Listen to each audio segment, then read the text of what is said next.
Lieutenant general retired फैज़ हमीद पर फर्द जुर्माए army act के तहत फील्ड जनरल कोर्ट मार्शल की कार्रवाई अगले मरहले में दाखिल। फैज़ हमीद ने ऑफिशियल सीक्रेट एक्ट की खिलाफ वर्जी की।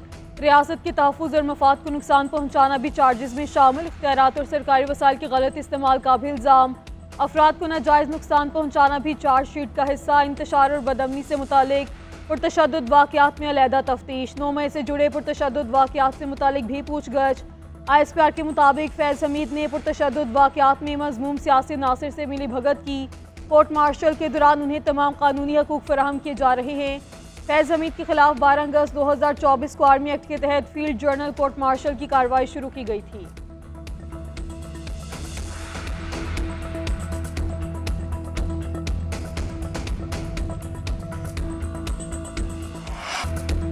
सिविल नाफरमानी की कॉल, मुल्क दुश्मनी है। इस्लामाबाद पर चढ़ाई की नापाक कोशिश की गई।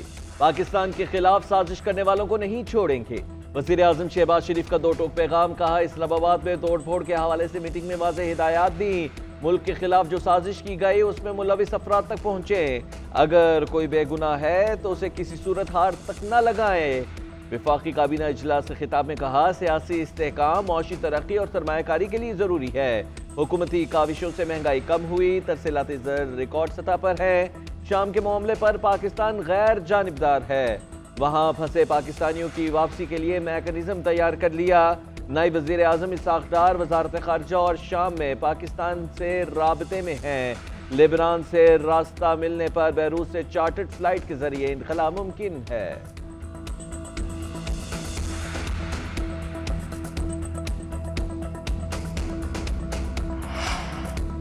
तहरीक इंसाफ ने फैज़ हमीद पर चार्जशीट फौज का अंदरूनी मामला करार दे दिया। पार्टी चेयरमैन बैरिस्टर गौहर कहते हैं, फैज़ हमीद पर चार्जशीट से हमारा कोई लेना देना नहीं। फौज के अपने कवायद और कवानीन हैं जिसके तहत ट्रायल करती है। बारी ने मुज़ाकरात के लिए 5 रुकनी कमेटी बना दी है। हुकूमत ने ताहाल हमसे मुज़ाकरात के लिए राब्ता नहीं किया। जमहूरी मुआशरों में बातचीत के जरिए ही मामलात हल होते हैं।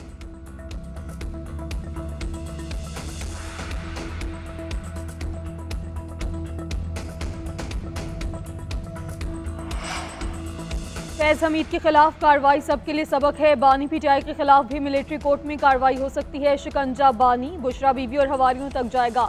सेंटर फैसल वाडा का रद्द-ए-अमल। कहते हैं, बातचीत अपनी जगह, सबको अपने गुनाहों की सजा मिलेगी। आज दोहरे मियार का खात्मा हो गया। फैज़ हमीद को सजा भी होगी। उन्होंने सबूत और गवाही दे दी। अब बानी PTI को कैसे छोड़ा जा सकता है? साबित हुआ ताकतवर का एहतसाब ऐसे हो रहा है जैसे आम आदमी का होता है। सिविल नाफरमानी की कॉल फैज़ हमीद को बचाने के लिए दी गई। इनके गुब्बारे से हवा निकल गई। ऐसे फैसलों से पाकिस्तान मुस्तहकम होगा। बानी PTI के लिए आजमाइश में इजाफा होगा।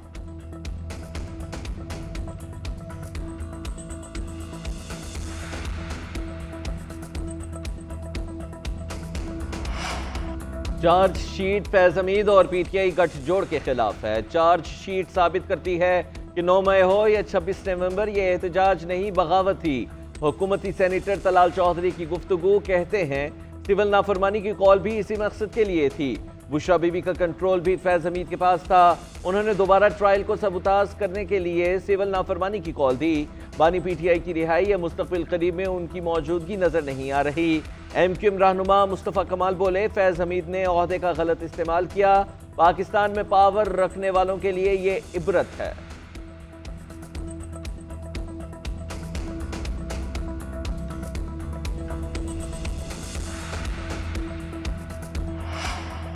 एहतजाज के दौरान हमारे 200 कारकुन लापता हुए। तहरीक इंसाफ का 26 नवंबर वाक़े पर जुडिशल कमीशन बनाने का मुतालबा। अपोजिशन लीडर उमर अयूब कहते हैं, अगर 1-2 दिन एहतजाज में डी चौक बैठ जाते तो क्या हर्ज था। शहबाज शरीफ के हाथों पर मॉल टाउन का खून है। हम इस मुल्क को आगे ले जाना चाहते हैं। शाह महमूद कुरैशी समेत दीगर पार्टी रहनुमा जेल में है। हमारे बेगुनाह रहनुमाओं और कारकुनान को रिहा किया जाए।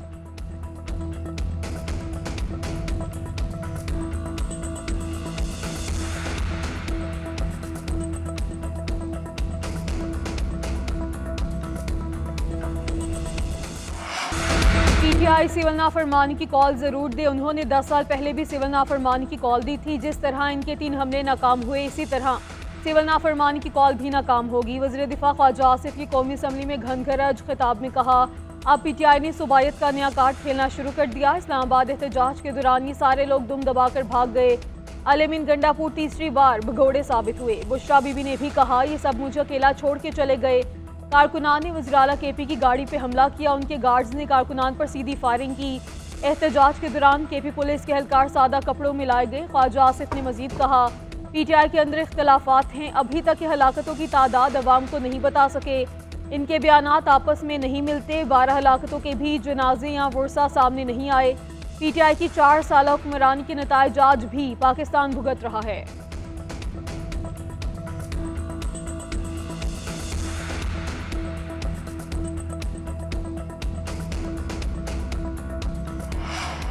ताने 9 मई की अदालती तहकीकात कराने के लिए बानी पीटीआई की दरखास्त समाअत के लिए मंजूर। सुप्रीम कोर्ट के आईनी बेंच ने पिटीशन पर एतराज़ात खत्म कर दिए। जस्टिस मुसरत हिलाली ने रिमार्क्स दिए, अगर जुडिशल कमीशन बन भी गया तो सिर्फ जिम्मेदारी का ही तयन करेगा। रिपोर्ट फौजदारी मुकदमात पर असरअंदाज नहीं होगी। बानी पीटीआई के वकील हामिद खान ने कहा कि मुल्क में गैर एलानिया मार्शल लॉ है, एहतजाज पर फौज तलब कर ली जाती है। जस्टिस मोहम्मद अली मजहर बोले, फौज तो आर्टिकल 245 के तहत बुलाई जाती है, अगर इसे मार्शल लॉ कहते हैं तो आर्टिकल 245 को भी चैलेंज करें। जस्टिस जमाल मंदुखेल ने कहा, आप मार्शल लॉ कहकर स्वीपिंग स्टेटमेंट दे रहे हैं। सुप्रीम कोर्ट के आईनी बेंच में सिविलियंस के मिलिट्री ट्रायल का केस, जेर हिरासत अफराद को आम जेलों में मुंतकिल करने की इस्तदा मुस्तरद, समाअत जुमेरात तक मुलतवी।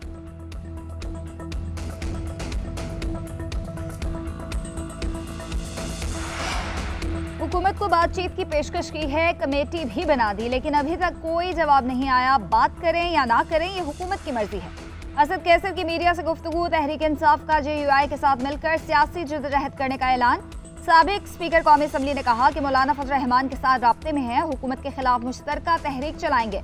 हमारी जदोजहद आइन और कानून के मुताबिक है। 26वीं आईनी तरमीम गैर कानूनी तौर पर मंजूर की गई। हमारा मैंडेट चोरी हुआ। ये हुकूमत जमहूरी नहीं है। सियासी कैदियों को फौरी रिहा किया जाए।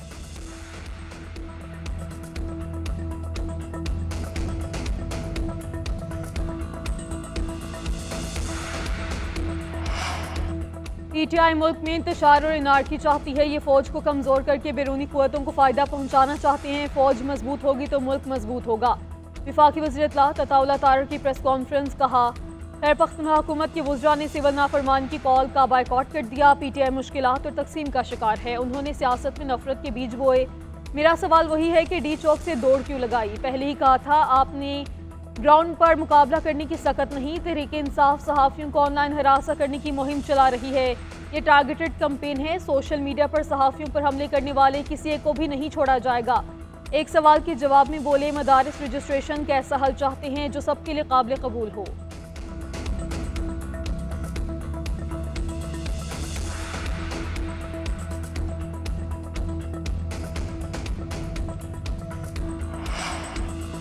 पीटीआई रहनुमाओं पर एक के बाद एक मुश्किल। वज़ीर आला अल-अमीन गंडापुर, बुशरा बीबी और दीगर रहनुमाओं के नाकाबिल ज़मानत वारंट गिरफ्तारी जारी। इंसदाद दहशतगर्दी अदालत इस्लामाबाद ने थाना रमना में दर्ज मुकदमे में वारंट जारी किए।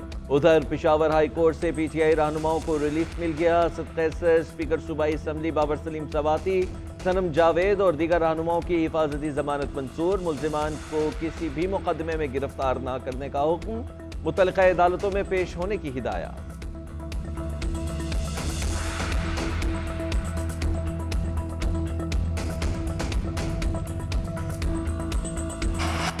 वज़ीर आला पंजाब मरियम नवाज का दौरा चीन, दूसरे रोज भी मसरूफ तरीन दिन गुजारा। बीजिंग में आला सरकारी हुकाम से मुलाकातें की। कम्युनिस्ट पार्टी ऑफ चाइना के अहम ओहदेदारान से मिली। पंजाब में चीनी सरमायाकारी के लिए भरपूर ताउन की पेशकश। मरियम नवाज ने कहा, पाक चीन ताल्लुकात में कम्युनिस्ट पार्टी का कलीदी किरदार है। दोनों मुल्कों की दोस्ती फौलाद की तरह मजबूत और आजमूदा है। लोकल गवर्नेंस और दही तरक्की के लिए चीन के तजुर्बात से फ़ायदा उठाना चाहते हैं। मरियम नवाज ने ताल्लुकात के फ़रोग के लिए जुड़वा सूबों और शहरों की तजवीज़ दी। वज़ीर आला पंजाब के एजाज़ में बीजिंग में खुसूसी सोहराना भी दिया गया।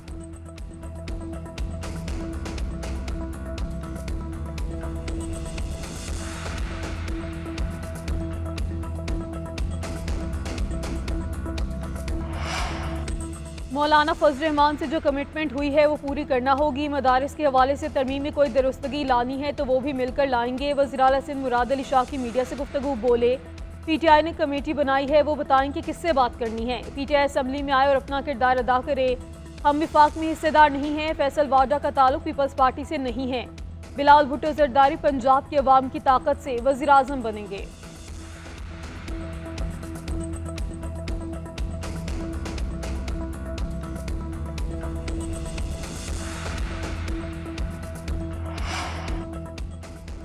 JUI ने मदारिस बिल से मुतालिक आवाज फिर पार्लियामेंट में उठा दी। मौलाना अब्दुल गफूर हैदरी कहते हैं मदारिस से मुतालिक बिल दोनों ऐवानों ने मंजूर किया, सब मुसविदों पर दस्तखत हो गए, मगर मदारिस वाले को रोक लिया गया। क्या ये पार्लियामान की बालादस्ती है?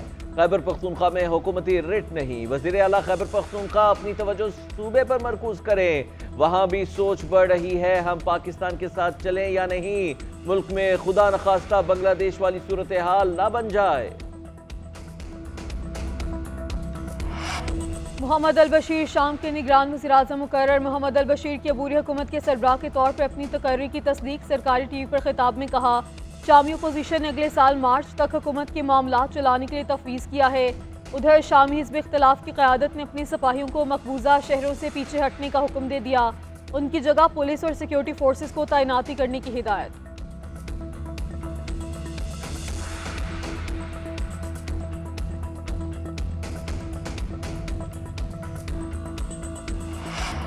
पाकिस्तान में बसने वाली तमाम अक़लियतों को मुकम्मल आज़ादी हासिल है। हमें रंगो नस्ल और ज़ात पात से बालातर होकर आगे बढ़ना है। 1400 साल पहले नबी पाक सल्लल्लाहु अलैहि वसल्लम ने इंसानी हुकूक का दर्स दिया। वज़ीर आज़म शहबाज शरीफ का तकरीब से खिताब, कहा कौमी सतह पर अहदाफ के हुसूल के लिए काम हो रहा है। तमाम सूबों, आज़ाद जम्मू कश्मीर और गिलगित बल्तिस्तान को साथ लेकर चल रहे हैं। वज़ीर आज़म शहबाज शरीफ की ज़ेर सदारत वफाकी काबीना का इजलास। मज़ीद IPPs के 8 टैरिफ रिव्यू की मंजूरी दे दी। कौमी खजाने को 200 अरब रुपए की बचत हो।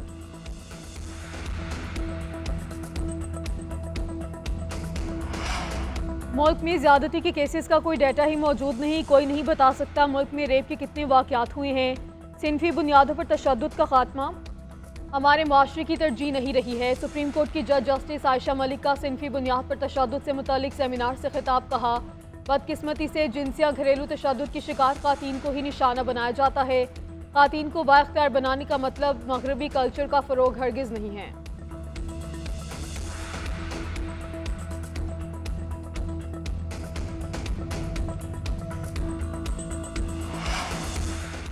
चीफ जस्टिस याहिया अफरीदी के दौरा गवादर का दूसरा रोज। चीफ जस्टिस ने गवादर सब जेल का दौरा किया। अंडर ट्रायल कैदियों को दी जाने वाली सहूलियात का जायजा लिया।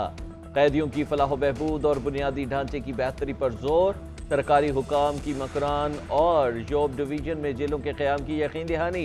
Chief justice Balochistan high court और दीगर जजेस भी चीफ जस्टिस याहिया अफरीदी के हमरा थे। चीफ इलेक्शन कमिश्नर की ज़ेर सदारत अहम इजलास। मखसूस नशस्तों के अलॉटमेंट और KP में सेनेट इलेक्शन पर गौर। पेशावर हाई कोर्ट में सेनेट इलेक्शन से मुतालिक समात पर ब्रीफिंग। इलेक्शन कमीशन के लॉ विंग ने अदालती अहकामात से मुतालिक ब्रीफ किया। इलेक्शन कमीशन अरकान, कानूनी विंग और दीगर हुकाम शरीक हुए। वज़ीर आला सरफराज बुगटी की भी चीफ इलेक्शन कमिश्नर से मुलाकात हुई। बलोचिस्तान से मुतालिक अमूर पर गुफ्तगू। सरफराज बुगटी ने कहा जब से वज़ीर आला बना चीफ इलेक्शन कमिश्नर से मुलाकात नहीं हुई थी। चीफ इलेक्शन कमिश्नर से खैर सगाली मुलाकात की है।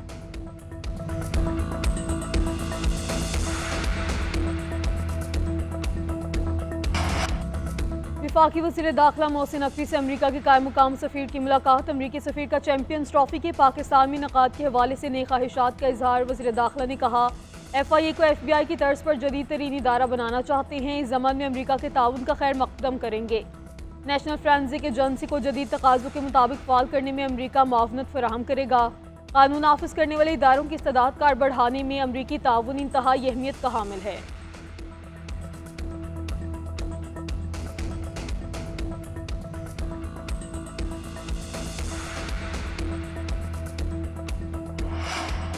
बलूचिस्तान हाई कोर्ट का सूबे के सरकारी अस्पतालों में हड़ताल खत्म करने का हुक्म। अदालत ने रिमार्क्स दिए कि अस्पतालों के wards, emergency centres, trauma centres समेत जरूरी खिदमात बंद नहीं की जा सकती। अदालती अहकामात की अदम तामील को जानबूझकर खिलाफ वर्जी तस्वुर किया जाएगा। ये देखकर मायूसी होती है कि डॉक्टरों के मुकद्दस पेशे का इस तरह का इस्तेहसाल किया जा रहा है। ये एक बैनुल अक़वामी प्रोटोकॉल है कि कोई भी डॉक्टर ड्यूटी अंजाम देने से इनकार नहीं कर सकता।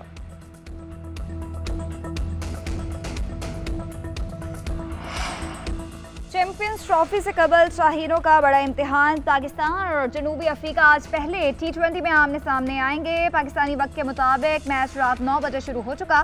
कप्तान मोहम्मद रिजवान कहते हैं सीनियर खिलाड़ियों की वापसी फायदेमंद होगी। T20 में ग्रीन शर्ट्स का पलड़ा भारी, अब तक 22 में से 12 मैचेस जीते।